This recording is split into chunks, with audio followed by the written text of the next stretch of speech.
ছবি তোলার এক অলিখিত প্রতিযোগিতা চলছে কাবা ঘরের সামনে।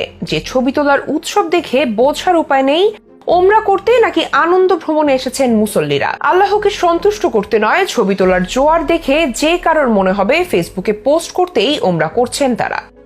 আর এই ইসলাম বিরোধী কাজটি ইতিমধ্যে নজরে এসেছে কাবা ঘরের ইমামের। চলুন তাহলে জেনে নেওয়া যাক হজ কিংবা ওমরা করতে এসে সেলফি তোলায় ব্যস্ত মুসল্লিদের কি নির্দেশনা দিয়েছেন গ্র্যান্ড মসজিদের ইমাম। সেই সাথে জানবো কিভাবে এই সেলফি তোলার প্রবণতা নষ্ট করছে হজ ওমরার সৌন্দর্যকে। সাম্প্রতিক বছরগুলোতে বেশ ভালোভাবে চোখে পড়ছে হজ কিংবা উমরা করতে গিয়ে ছবি তোলার প্রবণতা। আর এই বিষয়টি নিয়ে দীর্ঘদিন ধরেই চলছে আলোচনা সমালোচনা। তবে একাধিক নির্দেশনা দেওয়া হলেও খুব কম মুসল্লিদেরই দেখা গেছে নির্দেশনা মানতে। হজ উমরার মাধ্যমে আল্লাহর প্রিয় পাত্র হওয়ার পরিবর্তে লোক দেখানো ইবাদতে ব্যস্ত হতে দেখা গেছে অসংখ্য মুসল্লিকে। হজ কিংবা উমরার সময় মসজিদ আল হারামে কাবার সামনে দাঁড়িয়ে হাজিদের সেলফি তোলা, পরে এই সেলফিগুলো তারা ফেসবুকে পোস্ট করা, যা সামাজিক যোগাযোগ মাধ্যমের একটি ইভেন্টে পরিণত হয় এবং হাজিদের ইবাদতের যে মাহাত্ম্য সেটা নষ্ট হয়।